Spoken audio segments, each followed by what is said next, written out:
बना दिया है। सुबह आई तो सब ये था सब। जरा चेक करो, बॉडी शायद दरवाजे के पीछे ही है। चलो खोलने का इंतजाम करो।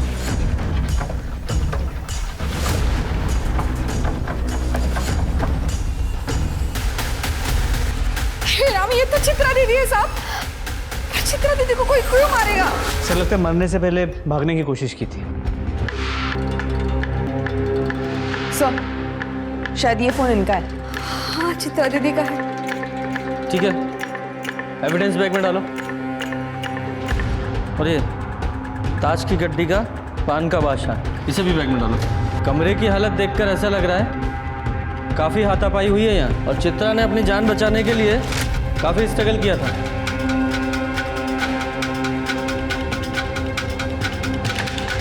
सर पेट पे कई वार है, शायद चाकू का इस्तेमाल हुआ है। ठीक है, बॉडी को पोस्टमार्टम के लिए भेजो। सर शर्मा, जितना ये ब्लड लॉस हुआ है उसे देखकर ऐसा लग रहा है घाव काफ़ी गहरा है, और हो सकता है कातिल ने घर के ही किसी बड़े चाकू का इस्तेमाल किया हो। पर सब घर में तो बड़ा चाकू है ही नहीं।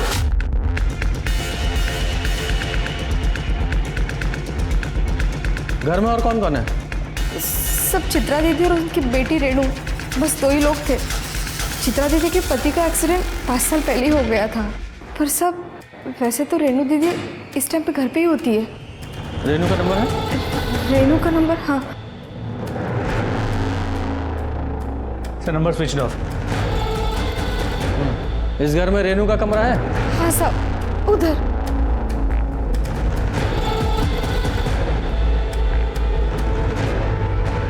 अरे बाप रे, ये रेणु के सारे कपड़े कहाँ पे गए? साहब ये पूरी अलमारी कपड़े से भरी थी साहब। अगर ऐसा है तो लगता है इरादा चोरी का। लेकिन सर घर का बाकी का कोई भी सामान किसी ने छुआ नहीं है। मैंने चित्रा का रूम भी चेक कर लिया, लेकिन वहां पर भी सारा सामान जैसा था वैसे ही है। सर उसका फोन टूटा हुआ था, लेकिन जो ज्वेलरी बॉडी पे थी उसको भी किसी ने छुआ नहीं था। तो सिर्फ रेणु के कपड़े लेके कोई क्यों भागेगा? ये रेणु और उसकी माँ चित्रा के बीच आपस में कुछ अनबन थी किसी प्रॉब्लम को लेकर? हाँ साहब, और रेणु के बॉयफ्रेंड शेखर की वजह से थी अनबन। मुझसे बहस करने की कोई जरूरत नहीं है। क्यों ना बहस करूं माँ? अरे शेखर अच्छा लड़का नहीं है। वो जानता है कि ये बंगला और मेरी सारी जायदाद की इकलौती वारिस हो तुम। वो तुमसे नहीं, तुम्हारी प्रॉपर्टी से प्यार करता है। माँ शेखर अच्छा लड़का है, पढ़ा लिखा है, अच्छी नौकरी करता है, और उसको आपकी एक फूटी कौड़ी भी नहीं चाहिए। और वैसे भी उसने कहा है हम शादी करके बांडा से बहुत दूर चले जाएंगे। हाँ सही कहा उसने। तुम जैसी भोली भाली लड़कियों को ही तो ऐसे शादी लड़के फंसाते हो। माँ कभी तो किसी पे भरोसा करके देखो।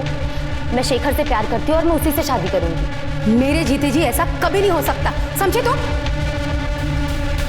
मैंने फैसला कर लिया है माँ। तुम्हें शेखर का फोन नंबर या एड्रेस पता है? हमको सच में कुछ नहीं पता साहब। वो तो हमने उस दिन बात करते सुन लिया, इसलिए नाम पता चला।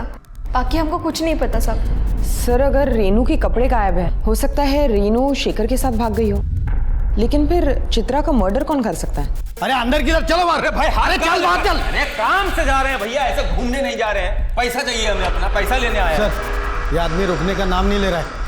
कैसे पैसे? और हो कौन तुम? हमारा नाम बाकीलाल है साहब। वो अशोकनगर के पास हमारा फेमस चाइनीज स्टॉल लगता है, बाकीलाल चाइनीज कॉर्नर। नाम तो सुने होगे सर? नहीं सुना है। खैर छोड़िए। और रात में हम आए थे यहाँ पार्सल डिलीवर करने, तो मैडम के पास 2000 का छुट्टा नहीं था।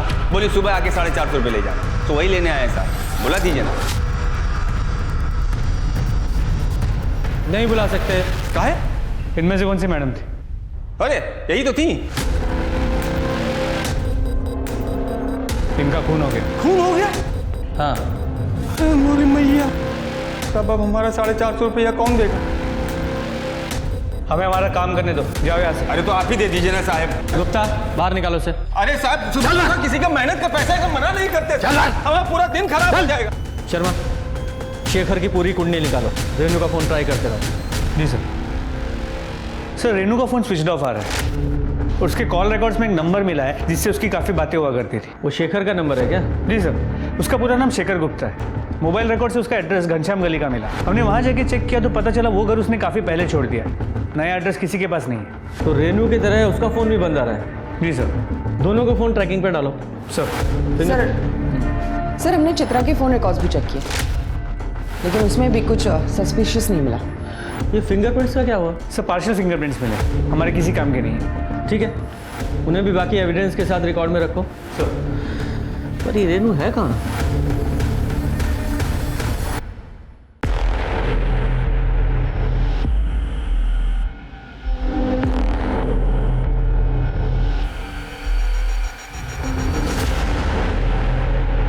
शेखर, ये सब करना जरूरी है क्या? हमारे पास और कोई चारा नहीं है।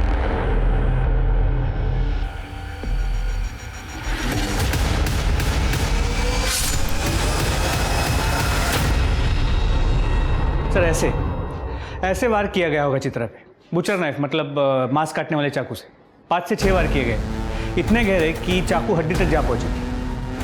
और ये कोई साइंस है? नहीं सर, क्या कोई फिजिकल एक्टिविटी नहीं हुई है। अशोकनगर मार्केट में पता करो, किसी ने हाल फिलहाल में कोई बुचर नाइफ खरीदा है क्या? सर चित्रा के नौकरानी बेला का फोन आया था, अशोकनगर में एक खून हुआ।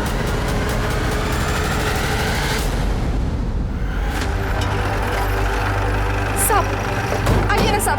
हटिए हटिए।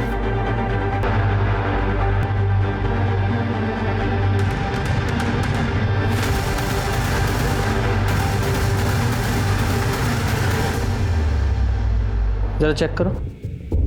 सब हम सुबह काम के लिए घर से निकले थे, तो सुधा के घर का दरवाजा खुला दिखा, तो हम अंदर आए तो देखा तो सुधा खुद में लटपट पड़ी थी। ये सुधा दुबे है साहब। घर में और कौन कौन रहता है? 15 साल पहले पति ने छोड़ दिया, तब से सुधा कानपुर से ये बांडा आ गई रहने के लिए। वो अपने 2 बेटियों के साथ रहती है और टिफिन का काम करती है साहब। इतना सब कैसे जानती हैं आप? साहब आप बाजू में रहते, इसलिए सुधा के बारे में सब पता है। ओके। वो राजू को भेज दिए हम कॉलेज लड़कियों को बुलाने के लिए। तू यहाँ भी आ गया? यहाँ भी पैसे लेने आया क्या? कैसा बात करते हो साहब? तो 450 रुपये तो हमारे नसीबे में नहीं था। वो रोड के उस तरफ हमारा ठेला है चाइनीज का, और राजू हमारा असिस्टेंट है, उसी को भेजे हैं कॉलेज लड़कियों को बुलाने। यहाँ हमें सब जानते हैं साहब। क्यों बेला दीदी? वो पायल और छवि बस आते ही होंगे।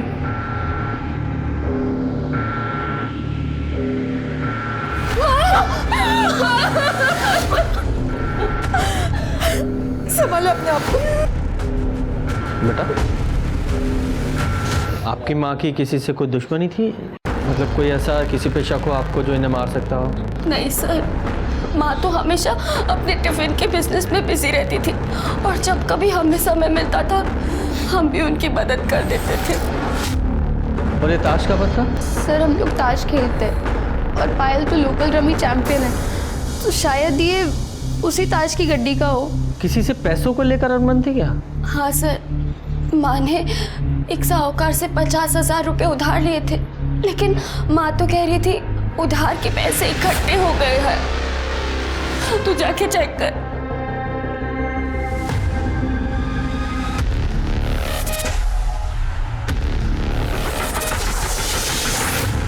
इसमें ही पैसे रखती थी माँ, और सर इसमें 4 सोने की कड़ी भी थे। वो ईंट का बादशाह जिस पे खून लगा हुआ है, देखो फिंगरप्रिंट्स मिलते हैं क्या? जी सर।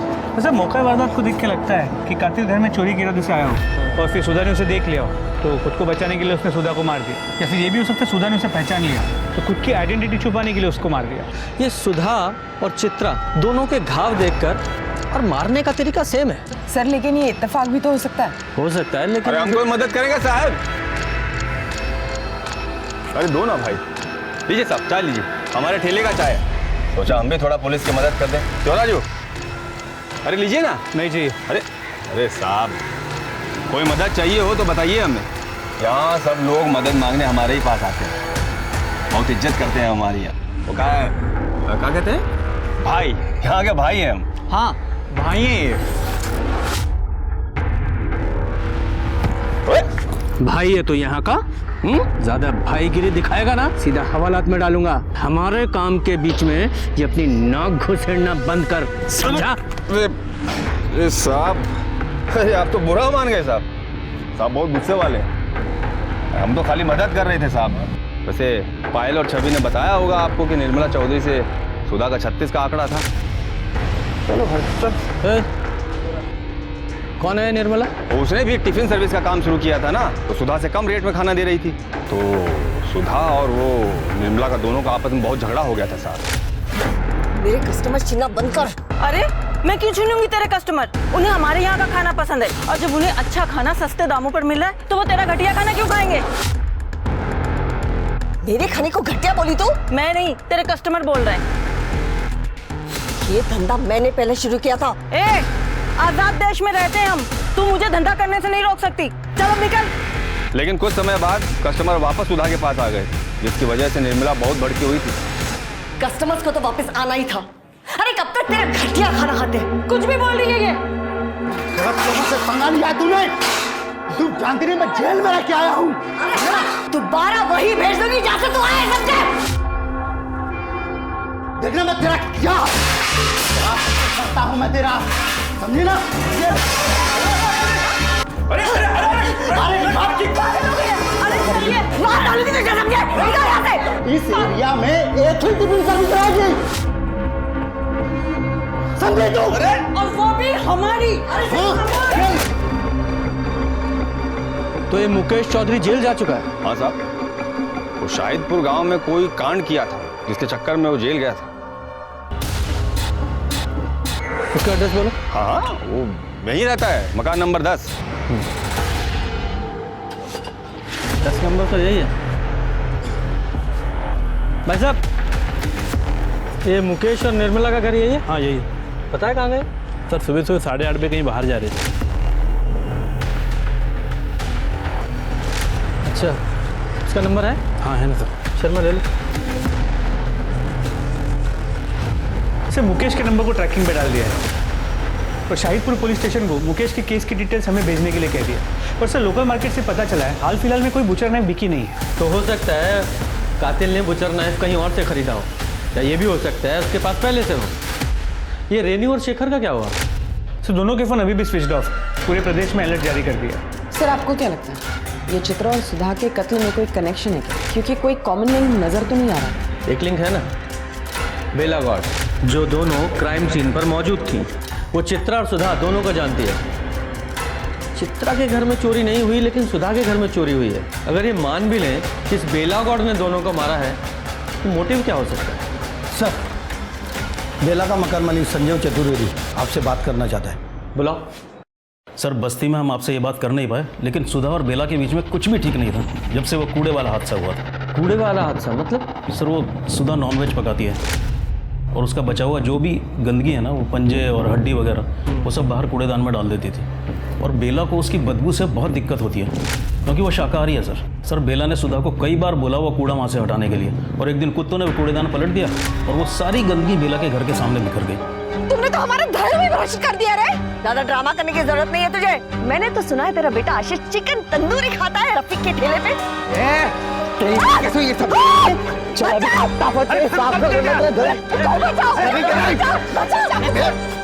बुद्धि साला, तुम्हारी हिम्मत कैसे हमारे आशीष को हाथ लगाने की? अभी तो सिर्फ थप्पड़ मारा इसे, अगली बार ऐसा कुछ किया ना तो कंप्लेंट कर दूंगी। देखना फिर आएंगे मेंटल हॉस्पिटल वाले इसे लेने। हाँ छोड़ूंगा नहीं तेरे को, चौला धोख के रहूंगा। सर आशीष बेला का इकलौता बेटा है और बहुत सर पर चढ़ा रखा है उसको। नौकरानी का काम करती है पर इतने पैसे पता नहीं कहाँ से लाती है कि उसकी हर फरमाइश पूरी करती है। किराया देने के लिए पैसे नहीं है सर उसके पास। और आज सुबह जब मैं किराया लेने गया तो बहुत हो गया तुम्हारा नाटक। आशीष को 15,000 रुपये का फोन दिलाया है और हमारा किराया देते वक्त आनाकानी करते हो। अगले महीने पैसे दे दूंगी, इस महीने पैसे खत्म हो गए। ये झूठ बोल रहा है साहब, इसने हमें छेड़ा था, इसीलिए तो आशीष ने इन पे हमला किया था साहब। झूठ बोल रही है सर, कब छेड़ा हमने तुझे?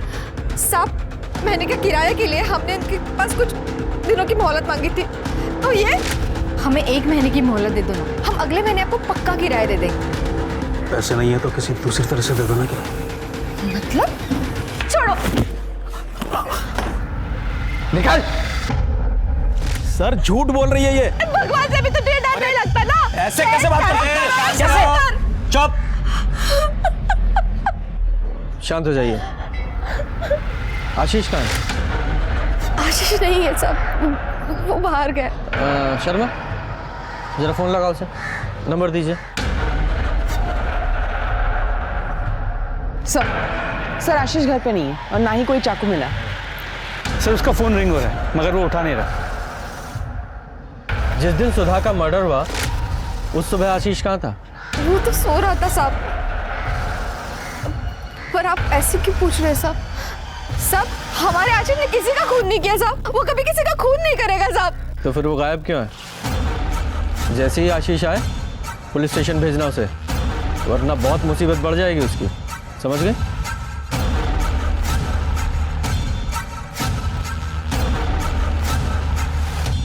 इस आशीष के पास सुधा को मारने का बड़ा स्ट्रॉन्ग मोटिव है और उसने सुधा को मारने के लिए धमकी भी दी थी। हट, छोड़ूंगा नहीं तेरे को। लेकिन सर आशीष चित्रा को क्यों मारे? क्योंकि बेला चित्रा के यहाँ काम करती थी। हो सकता है चित्रा ने कभी बेला के साथ बुरा बर्ताव किया हो, उसके साथ गाली गलौज की हो और ये बात आशीष को पता लग गई हो। सर सुधा की पोस्टमार्टम रिपोर्ट। सर इस रिपोर्ट के हिसाब से चित्रा की तरह ही सुधा पे भी 5-6 बार चाकू से वार किया गया। घाव की गहराई हड्डी तक है और सर असॉल्ट का एंगल नहीं है। मौत का समय सुबह 5 से 7 बजे के बीच का है और सर जो ताश के पत्तों पे खून मिला वो भी सुधा का है।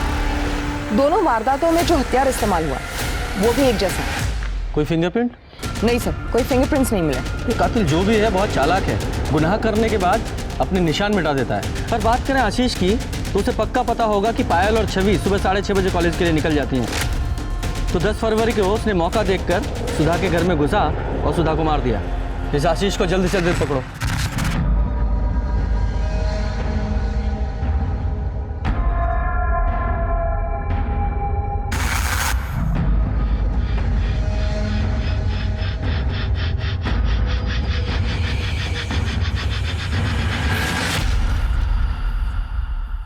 ये ले,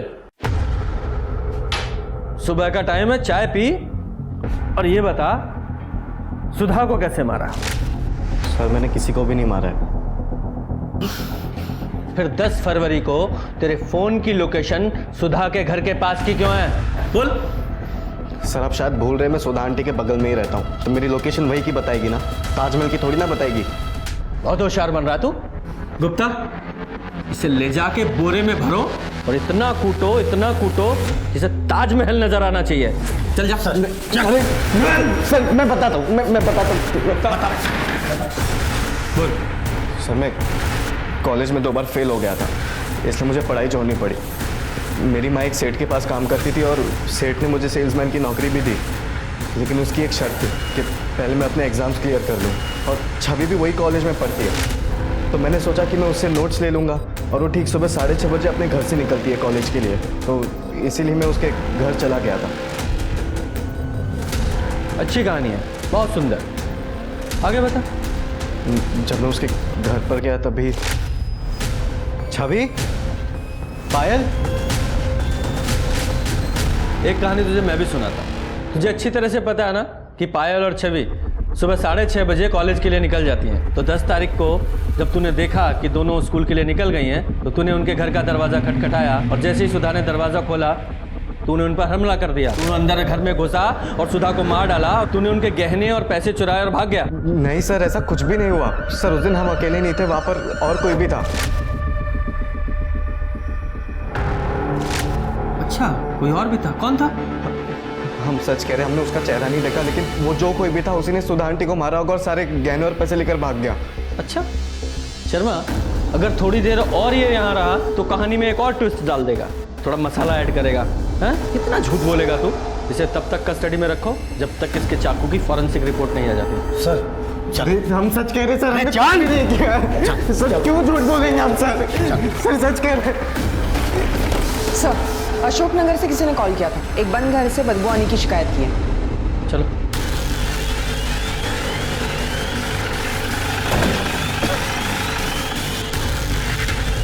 गुप्ता, ताला तोड़ो।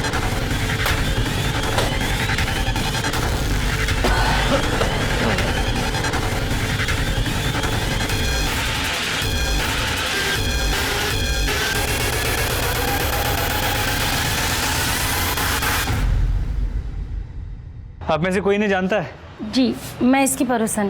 आपका नाम? वंदना साहू। इनका नाम क्या है? कल्पना। आखिरी बार कब देखा था इन्हें? ये करीबन 7-8 दिन पहले। 7-8 दिन पहले? 7-8 दिन से घर में कोई आ जा नहीं रहा है, कुछ अजीब नहीं लग रहा आप लोगों को? पिछले बार जब हम मिले तो कल्पना बता रही थी उसे बद्रीनाथ की यात्रा पर जाना है, तो हमें लगा कि वो बद्रीनाथ की यात्रा पर चली गई होगी। अच्छा, इनकी फैमिली में और कौन कौन है? एक बेटी है चांदनी। वो कहाँ है? वो भी 3 साल पहले कोई दूसरी जाति के लड़के के साथ भागकर शादी कर ली। कोई जॉय विश्वास नाम है। भाग के शादी की? और इस शादी से कल्पना खुश नहीं थी, इसलिए अपनी बेटी से सारे रिश्ते नाते तोड़ ली थी। सर देख के लगता है इसको भी सुधा और चित्रा की तरह मारा गया। और सर लाश की हालत देख के लगता है 7-8 दिन पहले इसकी मौत हुई है। हाँ। 7-8 दिन पहले? 7-8 दिन पहले तो चांदनी आई थी कल्पना से मिलने। वंदना, हम सोच रहे हैं कि 1-2 दिन बाद में बद्रीनाथ की यात्रा पर जाकर आए। क्या बात है, तो कब वापस आओगी?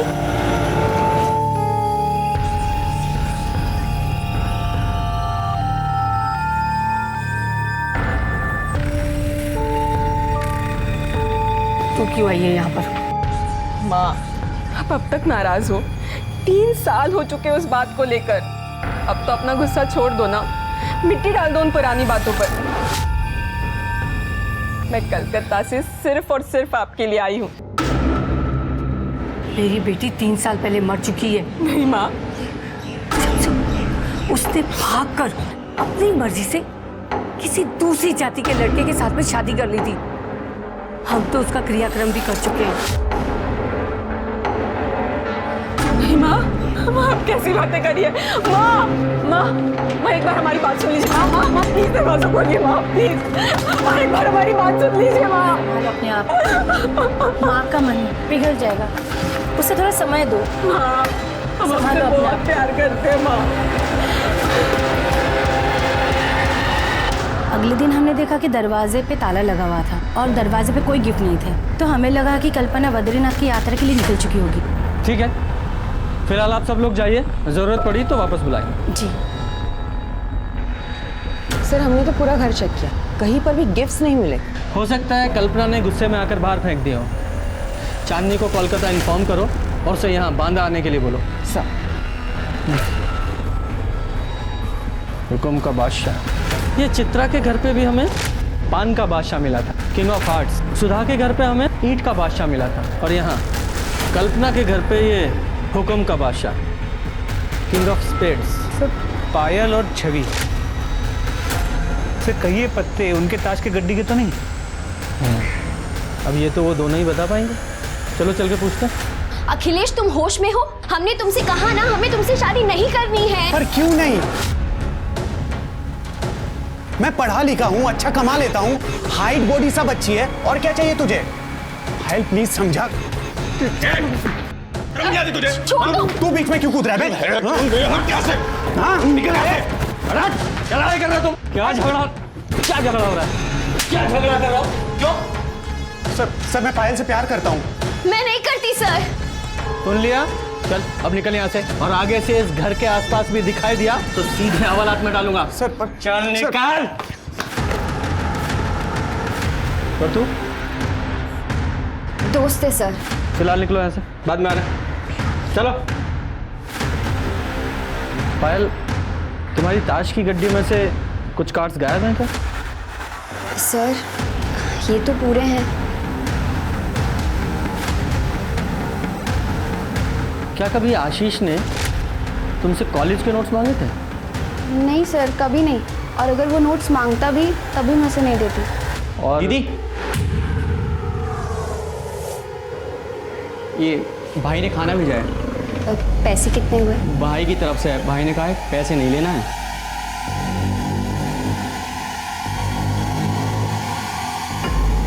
सर वो माँ की तेरहवीं तक घर में खाना नहीं बनेगा, तो बस हमें अड़ोस पड़ोस वाले खाना भेज रहे हैं। सुधा के केस में चोरी मोटिव हो सकता है, लेकिन चित्रा और कल्पना का क्या?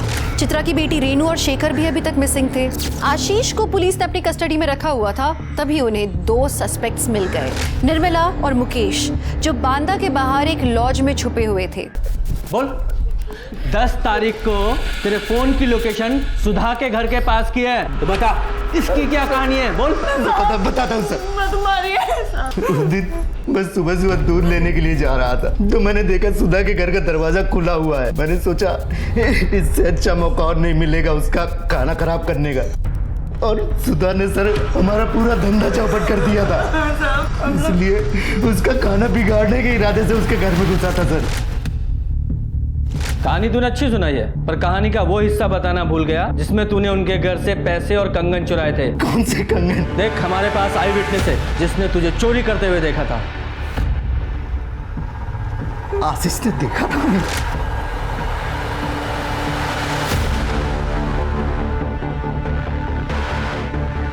बोल, चोरी का सामान कहाँ है? पैसे तो खर्च हो गए सर। शर्मा ऐसे नहीं बताएगा, तलाशी लो इसकी।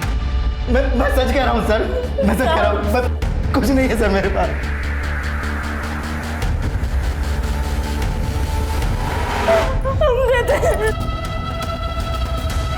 हमें जाने दो साहब। ये है ना कंगन, अब बता वो छुरा कहाँ है जिससे सुधा को मारा था? कहाँ है वो छुरा? सर हम चोरी की है, हमने चोर नहीं किया हमने किसी के साथ। फिलहाल इन्हें अंदर ही रखो और इनके खिलाफ चोरी की चार्जशीट बनाओ, मर्डर की बाद में देखेंगे।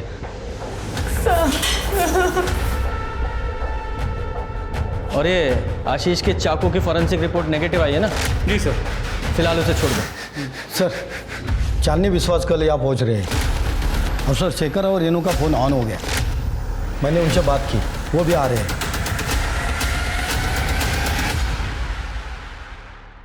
सर माँ को हमारा रिश्ता मंजूर नहीं था क्योंकि शेखर हमारी कास्ट का नहीं था। मैंने उन्हें समझाने की बहुत कोशिश की थी लेकिन वो मानी नहीं और मेरे लिए लड़का ढूंढने लगी। इसलिए मैंने और शेखर ने भागने की सोची, लेकिन मैंने सपने में भी नहीं सोचा था कि उसी दिन माँ के साथ। सर हम लोग उस दिन इंदौर भाग गए थे, वहाँ पे मेरे कुछ रिलेटिव्स थे जिन्होंने हमारी मदद की। घर से कितने बजे निकली थी? सर करीब सुबह के 5 बजे के आसपास। अच्छा, ये भी तो हो सकता है कि घर से जाते वक्त जब तुमने अपनी माँ के पैर छुए तो उनकी आंख खुल गई, तुम्हारी और तुम्हारी माँ की लड़ाई हुई और वो लड़ाई झगड़ा सुनकर तुम अंदर आए और तुम दोनों ने मिलकर चित्रा जी को मार दिया। और फिर ये मुझे इंदौर वाली और शादी की कहानी सुना रहे हो तुम लोग। सर क्या बोल रहे हैं आप?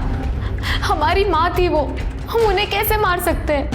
हाँ सर, हम क्यों मारेंगे उन्हें? तो फिर ये चाकू, इसकी क्या स्टोरी सुनाओगे? तुम्हारे पास से मिला ना, ये तुम्हारे बैग में था ना? सर ये चाकू हमने इंदौर में खरीदा था क्योंकि रेनू के बैग का लॉक जाम हो गया था और हमारा सारा सामान उसी बैग में था सर। हमारे पास कोई और चारा नहीं था इस चाकू से बैग को काटने के लिए। पुलिस को बेवकूफ़ समझते हो तुम? बैग काटने के लिए इतना बड़ा चाकू कौन खरीदता है? सर हम लोग बहुत डरे हुए थे, हमें कुछ समझ में नहीं आ रहा था हम क्या करें। उस समय सर जो हमें सही लगा हमने वो किया। और सर ये दुकान का बिल सर, ये उसी दुकान का बिल है जहाँ से हमने सारा सामान और ये चाकू खरीदा था। फिलहाल तो जा सकते हो, लेकिन तुम्हारा सारा सामान यही हमारे पास रहेगा एज एविडेंस। शहर छोड़कर कहीं मत जाइएगा, जब तक ये केस सॉल्व नहीं हो जाता तब तक तो बिल्कुल भी नहीं। जाइए अभी। जी सर। सर एक बात थी, जब हम बांदा से निकल रहे थे तो मुझे एक कॉल आया था। हेलो, उस आदमी ने कहा था कि उसने मेरी सारी मुसीबतें दूर कर दी है और अब मैं आराम से अपनी शादीशुदा ज़िंदगी एंजॉय कर सकती हूँ। किसका कॉल था? कौन से नंबर से? सर ये नंबर से। शर्मा जरा इस नंबर पे कॉल लगाओ, देखो कौन है।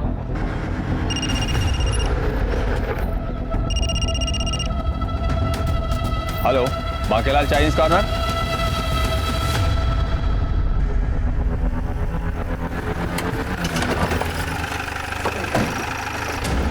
अरे आइए आइए साहब आइए। अरे हक्का नूडल खाइए साहब, हमारी दुकान का बहुत फेमस है। ए राजू, सबके लिए हक्का नूडल लगाओ। कोई हक्का नूडल नहीं चाहिए तेरा। क्या हुआ साहब? चेक करो जरा। क्या चेक करा है साहब? रेनू चौबे को फोन करके क्या बोला तूने कि उसकी सारी मुसीबत दूर कर दी है तूने? अरे साहब हम भाई हैं ना, बोले थे ना आपको। तो इमेज बनाने के लिए इतना करना पड़ता है। भाई है तू, मतलब चित्रा को तूने मारा है ना? आप लोग क्या बात कर रहे हैं साहब? वो तो बताए ना आपको, इंप्रेशन जमाने के लिए ऐसे फोन करते थे, कब से ट्राई कर रहे थे साहब, तो सोचा थोड़ा बात हो जाएगा तो 450 रुपया भी बिल का मांग लेंगे। ऐसे बातें बना के नाम नहीं कमाया जाता। क्या ए, भाईगिरी का जो नाटक करता है ना तू, उसे छोड़ और वो पायल और छवि को जो तूने पार्सल भिजवाए थे खाने के, उसी तरह के पार्सल बना और गरीबों में बांट, जब दाम ज्यादा हो जाएगा तेरा। क्या बात कर रहे हैं साहब? उसका पैसा तो गोपाल ने दे दिया था, वो बॉयफ्रेंड है ना उसका, हमें बताने के लिए मना किया तो नहीं बताया। लेकिन पायल ने हमें बताया था कि वो उसका दोस्त है। क्या बात कर रही है मैडम? अब सबको कैसे बताएगी कि उसका बॉयफ्रेंड सैंडविच वाले के यहाँ हेल्पर है? छोटा लोग को अच्छा नहीं समझते ना लोग, दुनिया बहुत खराब है। सर, हम कॉलेज के बाहर सैंडविच के स्टॉल पर अक्सर खाने जाते थे, तब हमें गोपाल से प्यार हो गया। हमने सोचा हम ये बात किसी को नहीं बताएंगे। लेकिन फिर भी तुम्हारी माँ को तुम्हारे प्यार के बारे में पता चल गया? हाँ सर, एक दिन जब हम दोनों साथ में थे तब। मेरी बेटी से दूर है, समझा? मामा, मैं इसे प्यार करती हूँ। चुप! तुझे और कोई नहीं मिला क्या? मैं टिफिन बनाती हूँ, तू क्या सैंडविच बनाएगी दिसंबर? इसीलिए कॉलेज भेजा था तुझे? तू मेरी बेटी से दूर रह, समझा? वरना काट के फेंक दूंगी तुझे। अच्छा, तो इसलिए तुमने अपनी माँ को मारने का सोचा, और इसलिए 10 फरवरी की सुबह 6:30 बजे जब तुम कॉलेज जाने के लिए निकली तो अपने घर का दरवाजा खुला छोड़ दिया ताकि ये गोपाल तुम्हारे घर में आ सके। ये घर में आया और सुधा जी को मार डाला। सैंडविच की दुकान में काम करता है ना तू? चाकू पाना तेरे लिए कौन सी बड़ी बात है? सर आप क्या बोल रहे हैं सर? हमने कुछ नहीं किया सर, हम सच बोल रहे हैं सर। तो फिर 10 फरवरी की सुबह 6:30 बजे तेरे फोन की लोकेशन पायल के घर पे क्यों है? सर वो हम कभी कभी पायल को कॉलेज तक छोड़ने जाते हैं सर। सुबह सुबह सड़कों पर कोई नहीं होता ना, तो हमें मौका मिल जाता है साथ रहने का, बस सर, और कुछ नहीं। तो इस बात का क्या प्रूफ है कि 10 तारीख की सुबह तुम दोनों साथ में थे? सर, हमारा यकीन कीजिए, उस दिन हमें छवि ने भी देखा था सर। गुप्ता सर, जब तक ये बात कंफर्म नहीं हो जाती इस गोपाल को कस्टडी में रखो। सर आप क्या बोल रहे हैं सर? सच रहे, हमने कुछ नहीं किया, यकीन कीजिए हमारा। सर, हमारा यकीन कीजिए सर, हम सच बोल रहे हैं सर। सामने विश्वास आई है। उस दिन माँ ने तो हमारा दिल ही तोड़ दिया। उन्होंने हमसे कहा कि उन्होंने हमारा क्रियाक्रम कर दिया है। हमें तो बहुत बड़ा धक्का लग गया, लेकिन सर हमने हार नहीं मानी। हम काफी देर तक दरवाजा पीटते रहे, खटखटाते रहे, लेकिन हमारी माँ ने दरवाजा नहीं खोला। फिर हमने जो तोहफे अपनी माँ के लिए लेकर आए थे वो हमने वही दरवाजे के बाहर छोड़ दिए। वो गिफ्ट्स क्या थे? सर उसमें एक छोटा प्रेशर कुकर था, इसके अलावा एक ग्लास का सेट था, और बस घर का कुछ सामान था, चम्मच वगैरह, बस इतना ही था।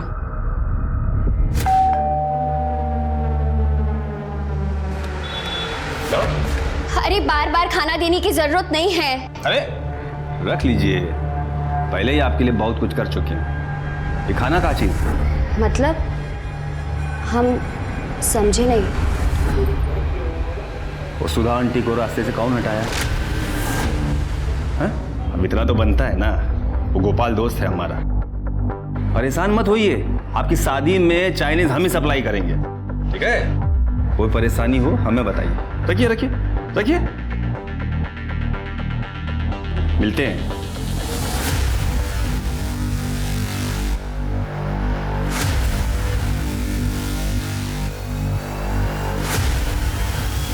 Hello, police station.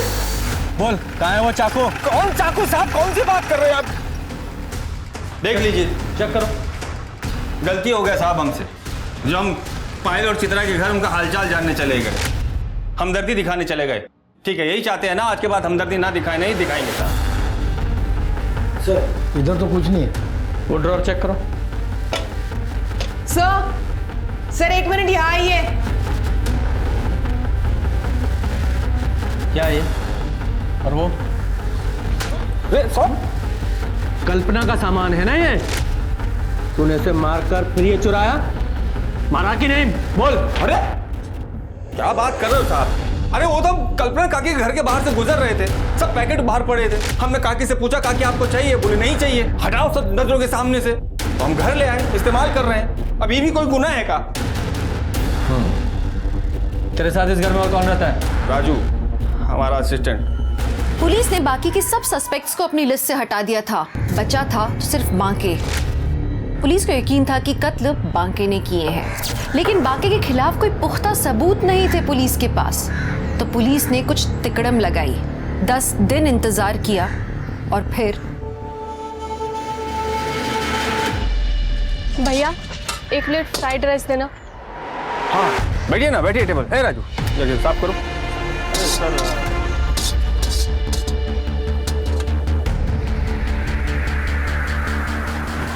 राजू जरा संभालो इसको।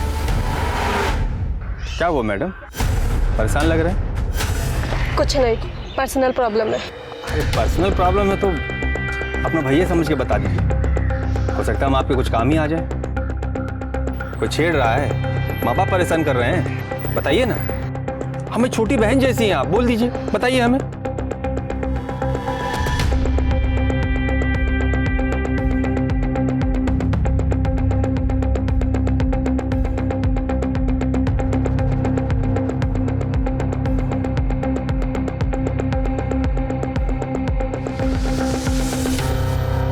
सर काम हो गया।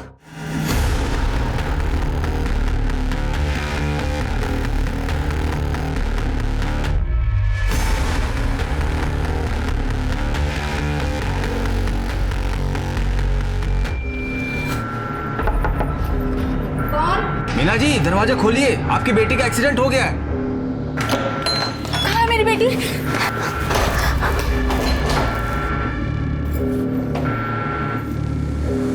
कौन हो तुम? मेरी बेटी कहाँ है? अरे तुम्हारी बेटी का ही मदद कर रहे हैं। तुम सुमन को शादी काहे नहीं करने दे रही हो उसके प्यार से? हैं? काहे अपनी बेटी की जिंदगी का कांटा बन गई हो? तुम लोगों को जीने का कोई हक नहीं है। सुमन की जिंदगी का कांटा तो हम निकाल देंगे।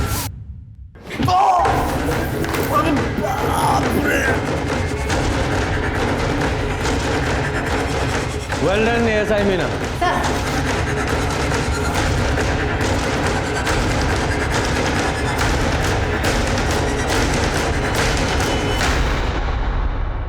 हमारा नाम सीमा शुक्ला है, हमारा बॉयफ्रेंड है दिनेश, वो कानपुर में रहता है। हम दोनों एक दूसरे से बहुत प्यार करते हैं, शादी भी करना चाहते हैं, पर मेरी माँ इस रिश्ते के खिलाफ है। अरे घबराइए मत, रोइए मत, हम आपकी मदद करेंगे। मदद? पर आप कैसे करेंगे? आप अपनी माता जी का पता और नंबर दे दीजिए हमें, और आप अपने बॉयफ्रेंड दिनेश के पास चले जाइए, बाकी हम सब संभाल लेंगे। इस ताश की गड्डी में सिर्फ एक ये चिड़ी का बादशाह मिला है हमें, बाकी के 3 बादशाह तीनों बॉडीज के पास मिले, और ये गड्डी तेरे बैग में। और ये बादशाह भी तू आज मर्डर के बाद बॉडी के पास फेंकने वाला था। क्यों, सच कहा ना? और हाँ, तेरा चाकू भी घाव के साथ परफेक्ट मैच हुआ है। अब बोल, क्या बोलना है तुझे? बहुत मेहनत की है साहब आप तो। ठीक है, हम भी सच बोलते हैं, कर दिए सारे मर्डर हम ही ने। सब वो ताश वाला टच कैसा लगा? एकदम अंग्रेजी पिक्चर जैसा ना, है ना? पता है सर, हमने अपनी पहली अंग्रेजी पिक्चर निधि के साथ ही देखी थी, निधि के फ़ोन में। हमारे ठेले पे आती थी साहब पार्सल लेने। हमारे हाथ का फ्राइड राइस बहुत पसंद था उसको, हम दोनों को प्यार हो गया। लेकिन उसकी अमीर माँ को पता चल गया। बस ऐसे कोई मारता है साहब? क्या किए थे हम? निधि से प्यार ही किए थे ना।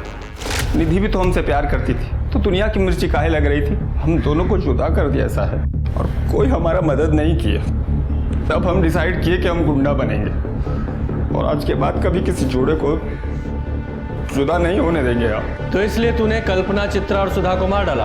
वो कल्पना चांदनी को खरी खोटी सुना रही थी साहब। काकी, क्योंकि उसने किसी दूसरे जाति के लड़के से शादी किया है, इसलिए उस दिन गिफ्ट का बहाना करके हम उसके घर चले गए। और रेनू का नंबर कहाँ से मिला? क्या साहब, अरे खाने का पार्सल के लिए दोनों अपने ही नंबर से फ़ोन करती थी, तो दोनों का नंबर हमारे पास था। जब हम पार्सल डिलीवर करने गए तो चित्रा और रेनू को लड़ते हुए सुना। चित्रा भी रेनू के रिश्ते के खिलाफ थी, और एक दिन बाद हमें पता चला कि सुधा भी पायल के रिश्ते के खिलाफ थी। वो गोपाल दोस्त है हमारे साथ, वो बताया हमें कि कैसे सुधा ने उसे जान से मारने का धमकी दिया है। बस फिर हमने। हाँ, तो इसलिए तू हमारे सामने सबकी मदद करने का नाटक करता था, ताकि हमें तुझ पर शक ना हो। लेकिन देखा, कानून के हाथ तुझ तक पहुंच ही गए। अच्छा किए साहब आप हमें अरेस्ट कर लिए। अब हम जमानत पे बाहर आ जाएंगे, नेता बन जाएंगे, नेता चुनाव लड़ेंगे, जीतेंगे और फिर किसी जोड़े को जिंदगी में जुदा नहीं होने देंगे साहब। पुलिस भी हमारा कुछ नहीं कर पाएगी। गलत फहमी है तुझे, फांसी होगी तुझे, फांसी, और तू कभी बाहर नहीं आ पाएगा।